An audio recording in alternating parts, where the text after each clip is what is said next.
अडानी के अंदर सारा पैसा मोदी जी का लगा हुआ है। अडानी केवल फ्रंट है, अडानी तो केवल मोदी जी का पैसा मैनेज करता है, मैनेजर है। पापी, मैं तेरी जुबान खींच के लूंगा। उसको 10%, 15%, 20% इतनी कमीशन मिलती है, बाकी सारा का सारा पैसा मोदी जी का लगा हुआ है। अगर कल को जांच हो गई, जेपीसी बैठ गई, ईडी की जांच हो गई, सीबीआई की जांच हो गई, तो अडानी नहीं डूबेगा, मोदी जी डूबेंगे। जिस दिन अडानी डूबा उस दिन ईडी और सीबीआई पे रेड कराते हैं, उसको धमकाते हैं फैक्ट्री वाले को, कंपनी वाले को कि या तो जेल जा और या तेरी फैक्ट्री हमको दे दे। फेंको फेंको अपनी पूरी शक्ति के साथ फेंक। ये इधर तो सुनते थे हरियाणा की तरफ ये तिरछी, इधर इसकी फैक्ट्री भी छीन ली, पंजाब में भी सुनते थे इसकी भी फैक्ट्री छीन ली, इसकी। पूरे देश के अंदर ये इतनी गुंडागर्दी मची पड़ी है कि ईडी की रेड करा देते हैं, सीबीआई की रेड करा देते हैं, यहाँ बंदूक रखते हैं और कहते हैं या तो फैक्ट्री दे दे और या जेल जा। ये क्या चल क्या रहा है इस देश के अंदर? और कोई किसी कईयों को कहते हैं तारीफ कर दे, कोई आके कुछ नेता आके कहते हैं ना मोदी जी तो दुनिया के सबसे लोकप्रिय नेता है। उसने क्या लेना देना मोदी जी दुनिया के सबसे लोकप्रिय, वो आके क्यों कह रहा है? बदले में वो देश, ये जो गोरे हैं ना, बहुत चतुर हैं, बहुत चालाक हैं। ये ऐसे इतने भोले वाले नहीं है कि यहाँ पे आए और कह गए मोदी जी दुनिया के, वो पता नहीं किस किस चीज पे साइन करा के ले जाते हैं, पता ही नहीं चलता बदले में क्या साइन करा के ले जाते हैं। यही हुआ था 17वीं 18वीं सदी के अंदर हमारे देश में। वो ईस्ट इंडिया कंपनी वाले आते थे, उस टाइम के हमारे राजे महाराजे भी ऐसे ही अनपढ़ होते थे, उनको कुछ अकल होती नहीं थी। उनके राज्य, उनके दरबार में आते थे, उनकी तारीफ करते थे, खूब तारीफ करते थे और पता नहीं किस किस चीज पे साइन करा के ले गए। 100 साल के अंदर पूरा देश अंग्रेजों ने कब्जा कर लिया। वही हाल अब हो रहा अपने देश का कि हमारे कम पढ़े लिखे प्रधानमंत्री हैं, पैसे की हवस है, और मतलब जो भी आता है 2 लाइन उनके उसमें बोल दे, गले मिल ले, पार्क में घूम ले, अडानी को 2 कंपनियों का ठेका दे दे, बदले में पता नहीं देश का क्या क्या बेच दिया इन लोगों ने। मैं क्या करूं, फिर जॉब छोड़ दूं? बहुत चिंता है हम लोगों को देश की इस वक्त, जिस दौर से देश गुजर रहा है। मुझे लगता है कि आजादी के बाद से सबसे भ्रष्ट प्रधानमंत्री अगर कोई हुए हैं जिन्होंने देश को इतना लूटा है, तो वो आज मौजूदा प्रधानमंत्री हैं। और उसके ऊपर कम पढ़े लिखे हैं, उनको कुछ पता नहीं, कोई कुछ भी उनसे साइन करा के ले जाता है, किसी को कुछ पता नहीं चलता। कुछ दिन पहले बीजेपी का एक बहुत बड़ा नेता मिला मेरे को, उससे काफ़ी लंबी चर्चा हुई मेरी, और उसने जो जो बातें बताई वो इतनी चौंकाने वाली थी कि आप सब सुनोगे तो रोंगटे खड़े हो जाएंगे। उसने मेरे से पूछा कि केजरीवाल जी आपको क्या लगता है, मोदी जी अडानी की इतनी मदद क्यों करते हैं? मैंने कहा दोस्त हैं दोनों इसीलिए करते हैं। कहता बस इसलिए। कहता मोदी जी ने आज तक किसी के लिए कुछ नहीं करा, अपनी वाइफ के लिए कुछ नहीं करा, अपनी माँ के लिए कुछ नहीं करा, उनके भाई गुजरात में रहते हैं उनके लिए, किसी रिश्तेदार के लिए कुछ नहीं करा, राजनीतिक गुरु के लिए कुछ नहीं किया। वो अपने दोस्त के लिए इतना कुछ करेंगे, ऐसा कैसे हो सकता है? दोस्त पे इतने मेहरबान क्यों हैं? ऐसी भी क्या दोस्ती है आज के जमाने में? कौन कोई भाई के लिए कुछ नहीं करता, दोस्त के लिए कौन करता है? तो मैंने कहा फिर क्या मामला है? कहता आप खुद सोचो, इतना बड़ा क्राइसिस हुआ, हिंडनबर्ग की रिपोर्ट आई, चारों तरफ थू थू हुई, पूरा क्रैश कर गया अडानी ग्रुप। मोदी जी इतने स्वार्थी आदमी हैं कि अगर केवल मामला दोस्ती तक होता तो 2 मिनट में उसको साइड करते और कहते मेरा कोई लेना देना नहीं इससे। अभी भी उसको बचाने में लगे हुए हैं। कभी एसबीआई को कह रहे हैं इसको पैसे दो, आज अखबार में आया पीएफ वालों को भी बोला इसको पैसे दो। सारी एजेंसी अभी भी उसको पूरी तरह से उसको बचाने में लगे हुए हैं। तो मैं भी अचंभे में रह गया कि मामला तो कुछ अलग ही है। क्यों ऐसा भी क्या दोस्त हो गया कि दोस्त डूब रहा है और फिर भी उसको पूरी तरह से इतना बड़ा पॉलिटिशियन है, पॉलिटिशियन के लिए तो परसेप्शन सबसे इंपॉर्टेंट होती है। कोई आसपास वाला अगर कहीं, वो तो आदमी कह देता है यार मेरे से मिलना बंद कर दियो कल से, वो उसको अभी भी बचाने में लगे हुए हैं। और उसने मेरे को बताया कि, मैंने कहा फिर मामला क्या है? तो कहता है जी अडानी तो केवल फ्रंट है, अडानी में सारा पैसा मोदी का लगा हुआ है। मैंने कहा ये कैसे हो सकता है? ये नहीं हो सकता। कहते हैं अडानी के अंदर सारा पैसा मोदी जी का लगा हुआ है, अडानी केवल फ्रंट है, अडानी तो केवल मोदी जी का पैसा मैनेज करता है, मैनेजर है। उसको 10%, 15%, 20% इतनी कमीशन मिलती है, बाकी सारा का सारा पैसा मोदी जी का लगा हुआ है। अगर कल को जांच हो गई, जेपीसी बैठ गई, ईडी की जांच हो गई, सीबीआई की जांच हो गई, तो अडानी नहीं डूबेगा, मोदी जी डूबेंगे। जिस दिन अडानी डूबा उस दिन मोदी जी डूबेंगे। मैंने कहा यार उनको पैसे की क्या जरूरत है, प्रधानमंत्री जी को, मोदी जी को, उनके ना आगे कोई ना पीछे कोई, उनको क्या पैसे की जरूरत है? तो कहता है सर पैसे की हवस होती है, लत होती है। कहता है इतने दुनिया में इतने बड़े बड़े अमीर आदमी हैं, उनको कोई अब और पैसे की थोड़ी जरूरत है, लगे पड़े हैं सारे, और पैसा और पैसा और पैसा। बोला हवस होती है। बोला जिस दिन अडानी दुनिया का सेकंड रिचेस्ट मैन बना था, अडानी दुनिया का सेकंड रिचेस्ट मैन नहीं बना था, मोदी जी दुनिया के सेकंड रिचेस्ट मैन बने थे। और अब मोदी जी का ख्वाब है, उनका सपना है कि वो दुनिया के रिचेस्ट मैन बनना चाहते हैं। प्रधानमंत्री तो बन गए, वो दुनिया के रिचेस्ट मैन बनना चाहते हैं। फिर उसने मेरे को एक एक करके, मैं बड़ा धीरे धीरे उसकी बातों पे, पहले तो मैं एकदम शॉक हो गया, ये कह क्या रहा है कि अडानी के अंदर सारा पैसा मोदी जी का लगा है। फिर मैं धीरे धीरे उसने एक एक करके बातें खोल के समझानी चालू की। कहता है मोदी जी श्रीलंका गए, श्रीलंका के राष्ट्रपति राजापाक्सा हैं। राजापाक्सा को मोदी जी ने जबरदस्ती करके वहां का विंड प्रोजेक्ट अडानी को दिलाया। क्यों दिलाया? मैं आप लोगों से पूछना चाहता हूं, आप में से कोई विदेश जाएगा तो वहां की किसी एजेंसी को जबरदस्ती करके अपने भाई को, रिश्तेदार को ठेका दिला के आओगे क्या? ऐसे कोई करता है क्या? मोदी जी ने जबरदस्ती राजापाक्सा के ऊपर प्रेशर डाल के वहां का विंड प्रोजेक्ट अडानी को दिलाया। अडानी को नहीं दिलाया, खुद लिया वो प्रोजेक्ट। वो मोदी जी का प्रोजेक्ट है, वो अडानी का प्रोजेक्ट नहीं है। और ये बात कैसे निकली?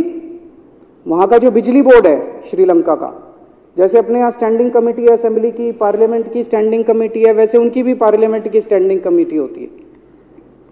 तो वहां पे पार्लियामेंट की, श्रीलंका की पार्लियामेंट की स्टैंडिंग कमेटी ने जब उनके बिजली बोर्ड के चेयरमैन को बुलाया और बोले तूने ये प्रोजेक्ट अडानी को क्यों दिया, तो उसने कहा जी राजापाक्सा साहब ने मेरे को बुलाया था, उन्होंने कहा मोदी जी मेरे पे बहुत प्रेशर डाल रहे हैं कि ये प्रोजेक्ट अडानी को दो। मोदी जी बांग्लादेश गए, बांग्लादेश वालों को बिजली खरीदनी थी, 1500 मेगावाट बिजली 25 साल के लिए।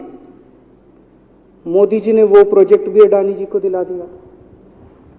अडानी को नहीं दिलाया, मोदी जी ने वो प्रोजेक्ट खुद लिया। 25 साल तक 1500 मेगावाट बिजली खरीदने का प्रोजेक्ट बांग्लादेश का, वो भी मोदी जी ले आए अपने नाम पे। इजराइल गए, इजराइल के साथ भारत ने कई सारे रक्षा सौदे किए, रक्षा सौदे, वो सारे के सारे रक्षा सौदे अडानी को दे दिए। अडानी को नहीं दिए, मोदी जी ने खुद लिए। अभी 2-3 साल पहले 6 एयरपोर्ट की नीलामी हुई प्राइवेटाइजेशन के लिए, सरकार ने उनकी नीलामी करी, भाई प्राइवेट प्लेयर आके लो। उसमें एक कंडीशन थी कि उसी को दिया जाएंगे ये एयरपोर्ट जिसने पहले एयरपोर्ट का काम कर रखा है। हर सरकारी ठेके में होती है, हम सड़क बनाते हैं, कहते हैं भाई सड़क, जिसको ठेकेदार को सड़क बनाने का एक्सपीरियंस है उसी को दिया जाएगा। हम बिल्डिंग बनाते हैं, हम कहते हैं भाई ये पानी के वाटर ट्रीटमेंट प्लांट लगाते हैं, हम कहते हैं भाई जिसने WTP वाटर ट्रीटमेंट प्लांट इतने लगा रखे हैं, उसी को दिया जाएगा। हम सीवेज ट्रीटमेंट प्लांट बनाते हैं, हम कहते हैं जिसको 20 साल का एक्सपीरियंस है, 15 साल का है, उसी को। इसमें भी ये कंडीशन थी कि जिसने इतने साल तक एयरपोर्ट चलाने का काम कर रखा, उसी को दिया जाएगा। अब अडानी ने तो कर नहीं, मोदी जी ने तो कर नहीं रखा था, अडानी ने तो कर नहीं रखा था, तो क्या करते? आखिरी मोमेंट पे वो कंडीशन हटा दी गई, बोले कोई एक्सपीरियंस की जरूरत नहीं है। 6 एयरपोर्ट नीलामी पे थे, 6 के 6 एयरपोर्ट अडानी को दे दिए। अडानी को नहीं दिए, मोदी जी ने वो खुद 6 के 6 एयरपोर्ट खुद अपने नाम कर लिए। आज 2021 नवंबर में एयरपोर्ट टेक ओवर किए, 2023 1.5 साल हुआ है। 1.5 साल के अंदर आज एयरपोर्ट का 30%, पूरे देश का एयरपोर्ट का जितना धंधा है, बिजनेस है, उसका 30% बिजनेस जो है वो मोदी जी के पास है। 30%, 1.5 साल के अंदर इतना बड़ा भारत देश, इतने एयरपोर्ट, 30% एयरपोर्ट का बिजनेस आज मोदी जी के पास है। एक और बड़ी इंटरेस्टिंग चीज हो रही है, ये ईडी और सीबीआई को इस्तेमाल करके बंदूक यहां रख के लोगों की फैक्ट्रियां छीनी जा रही हैं। मतलब 10 अक्टूबर 2018 को 10 अक्टूबर 2018 को कृष्णापट्टनम पोर्ट के ऊपर इनकम टैक्स की रेड हुई और 6 अप्रैल 2020 को 1.5 साल बाद वो पूरा एयरपोर्ट अडानी ने खरीद लिया। उसके यहां बंदूक रख के उसको कहा या तो दे दे और या जेल। तो वो अडानी ने नहीं खरीदा, वो मोदी जी के पास चला गया कृष्णापट्टनम एयरपोर्ट। 10 दिसंबर 2020 को एसीसी और अंबुजा सीमेंट पे रेड हुई और 2 साल बाद 16 अक्टूबर 2022 को दोनों सीमेंट प्लांट मोदी जी के पास चले गए। 2020 जुलाई को मुंबई एयरपोर्ट का मालिक था जीवीके, उसके ऊपर सीबीआई और ईडी की रेड हुई, एफआईआर हुई और 1 महीने बाद मुंबई एयरपोर्ट जो है वो मोदी जी के पास चला गया, अडानी के पास चला गया। तो ईडी और सीबीआई पे रेड कराते हैं, उसको धमकाते हैं फैक्ट्री वाले को, कंपनी वाले को कि या तो जेल जा और या तेरी फैक्ट्री हमको दे दे। ये इधर तो सुनते थे हरियाणा की तरफ ये पिच्ची, इधर इसकी फैक्ट्री भी छीन ली, पंजाब में भी सुनते थे इसकी भी फैक्ट्री छीन ली, इसकी। पूरे देश के अंदर ये इतनी गुंडागर्दी मची पड़ी है कि ईडी की रेड करा देते हैं, सीबीआई की रेड करा देते हैं, यहां बंदूक रखते हैं और कहते हैं या तो फैक्ट्री दे दे और या जेल जा। ये क्या चल क्या रहा है इस देश के अंदर? इन्होंने अभी थोड़े दिन पहले ऑर्डर निकाला कि सारे जितने पावर प्लांट हैं, जितनी राज्य सरकारें हैं, पंजाब सरकार की, हमारी जो सरकार है, उनके पास भी ऑर्डर आया, सारी सरकारों को जितना उनका कोयले की रिक्वायरमेंट है उसमें से 10% कोयला इंपोर्टेड इस्तेमाल करना पड़ेगा।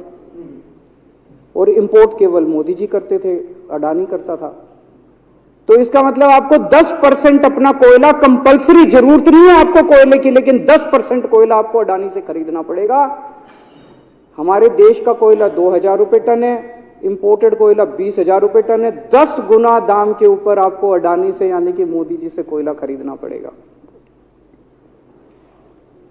इन्होंने सुप्रीम कोर्ट का एक और, जब कोयला घोटाला हुआ था अपने देश के अंदर, तो सुप्रीम कोर्ट ने आदेश दिया था कि अब कोयले की खदानें किसी भी प्राइवेट वाले को नहीं दी जाएंगी, सारी खदानें सरकारें। तो इन्होंने कुछ खदानें राजस्थान सरकार को दे दी, कुछ खदानें छत्तीसगढ़ सरकार को, कुछ खदानें पंजाब सरकार को, सरकारों में बांट दी। बाकी पूरे देश में केवल राज्य सरकारों के पास खदानें हैं। केवल अडानी के केस में उन्होंने एक्सेप्शन करके अडानी को कोयले की खदानें दे दी और उसमें भी ऑर्डर कर दिया कि 4000 कैलोरी से कम वाला कोयला जो है उसको रिजेक्टेड माल माना जाएगा, जबकि वो सबसे अच्छा कोयला माना जाता है और वो रिजेक्टेड माल इसको फ्री में मिलता है। तो कम से कम 2800 करोड़ रुपए का कोयला हर साल फ्री में मोदी जी ले जाते हैं। 2800 करोड़ रुपए का कोयला हमारी खदानों से हर साल मोदी जी निकाल के ले जाते हैं। 2014 में, अभी जो अतिशी जी ने कहा, 2014 में अडानी जी की यानी कि मोदी जी की जायदाद 50,000 करोड़ की थी।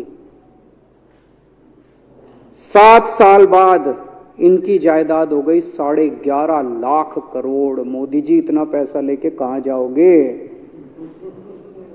11.5 लाख करोड़ रुपए की जायदाद 7 साल में इतना लूट लिया अपने देश को। 2014 में 609 नंबर पे थे, अब ये सेकंड रिचेस्ट बन गए। अब रिचेस्ट बनना चाहते हैं ये तो, लेकिन कुदरत है, कुदरत तो बड़ी ताकतवर है। किसने सोचा था एक दिन हिंडनबर्ग रिपोर्ट आएगी और 24 घंटे के अंदर सारा तहस नहस हो जाएगा।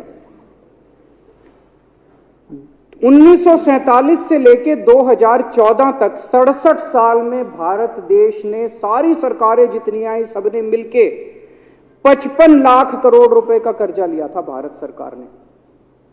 2014 से 2022 7 साल के अंदर 85 लाख करोड़ रुपए का कर्जा ले लिया, दुगने से भी ज्यादा। जितना 67 साल में लिया था उतना 7 साल में ले लिया। ये पैसा गया कहां? ये पैसा गया कहां? ये सारा इनकी जेब में गया। तो मैं जनता को कहना चाहता हूं, आप तो जीएसटी देते हो, अपने बच्चों का पेट काट के टैक्स देते हो, दूध पे, दही पे, हर चीज पे जीएसटी देते हो। वो जीएसटी का पैसा जाता है जनता की उसमें खजाने में, वहां से वो जाता है अडानी के खजाने में और वहां से वो जाता है मोदी जी के खजाने में।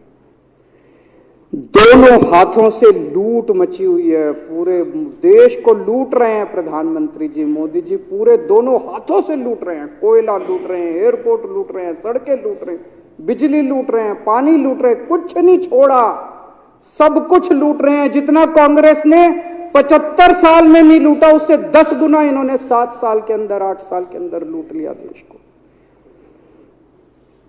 अडानी का क्या रोल है इसमें? मोदी जी कम पढ़े लिखे हैं, उनको समझ नहीं है कि करना क्या। अडानी आके बताता है पैसा यहां लगा लो, इस देश में चलते हैं, वहां की ये कंपनी खरीद लेते हैं, ईडी को और सीबीआई को इसके पीछे लगा दो। वो सारा मैनेजमेंट करता है, दिमाग उसका, पैसा मोदी जी का। उसके बदले में उसको पता नहीं 10%, 15%, 20% कितनी कमीशन मिलती है, लेकिन दिमाग सारा अडानी का है। और मेरे को ज्यादा चिंता इस बात की है अध्यक्ष महोदय, प्रधानमंत्री जी कम पढ़े लिखे हैं, उनको कम समझ में आता है। लोग आके उनको कुछ ना कुछ कहीं भी जाते हैं या कोई विदेश से आता है, उसके जो भी विदेश से नेता आता है या कहीं जाते हैं तो 2 ही कंडीशन होती है। एक तो उसको कहते हैं भाई गले मिल ले, तो फोटो खिंचा ले, गले मिल ले, फोटो खिंचा ले, पार्क में घूम ले, तो वो फोटो खिंचाने के लिए उसको कहा जाता है भाई फोटो खिंचा ले, फोटो खिंचाने के लिए। और दूसरा उसको कहा जाता है भाई अडानी को ये ठेका दे दे, अडानी को ये ठेका दे दे। और कोई किसी कईयों को कहते हैं तारीफ कर दे, कोई आके कुछ नेता आके कहते हैं ना मोदी जी तो दुनिया के सबसे लोकप्रिय नेता रहे। उसने क्या लेना देना मोदी जी दुनिया के सबसे लोकप्रिय, वो आके क्यों कह रहा है? बदले में वो देश, ये जो गोरे हैं ना, बहुत चतुर हैं, बहुत चालाक हैं। ये ऐसे इतने भोले वाले नहीं है कि यहाँ पे आए और कह गए मोदी जी दुनिया के, वो पता नहीं किस किस चीज पे साइन करा के ले जाते हैं, पता ही नहीं चलता बदले में क्या साइन करा के ले जाते हैं। यही हुआ था 17वीं 18वीं सदी के अंदर हमारे देश में। वो ईस्ट इंडिया कंपनी वाले आते थे, उस टाइम के हमारे राजे महाराजे भी ऐसे ही अनपढ़ होते थे, उनको कुछ अकल होती नहीं थी। उनके राज्य, उनके दरबार में आते थे, उनकी तारीफ करते थे, खूब तारीफ करते थे, और पता नहीं किस किस चीज पे साइन करा के ले गए। 100 साल के अंदर पूरा देश अंग्रेजों ने कब्जा कर लिया। वही हाल अब हो रहा अपने देश का कि हमारे कम पढ़े लिखे प्रधानमंत्री हैं, पैसे की हवस है, और मतलब जो भी आता है 2 लाइन उनके उसमें बोल दे, गले मिल ले, पार्क में घूम ले, अडानी को 2 कंपनियों का ठेका दे दे, बदले में पता नहीं देश का क्या क्या बेच दिया इन लोगों ने। बहुत चिंता है हम लोगों को देश की इस वक्त, जिस दौर से देश गुजर रहा है। मुझे लगता है कि आजादी के बाद से सबसे भ्रष्ट प्रधानमंत्री अगर कोई हुए हैं जिन्होंने देश को इतना लूटा है, तो वो आज मौजूदा प्रधानमंत्री हैं। और उसके ऊपर कम पढ़े लिखे हैं, उनको कुछ पता नहीं, कोई कुछ भी उनसे साइन करा के ले जाता है, किसी को कुछ पता नहीं चलता। मैं संजीव झा के प्रस्ताव का समर्थन करता हूं।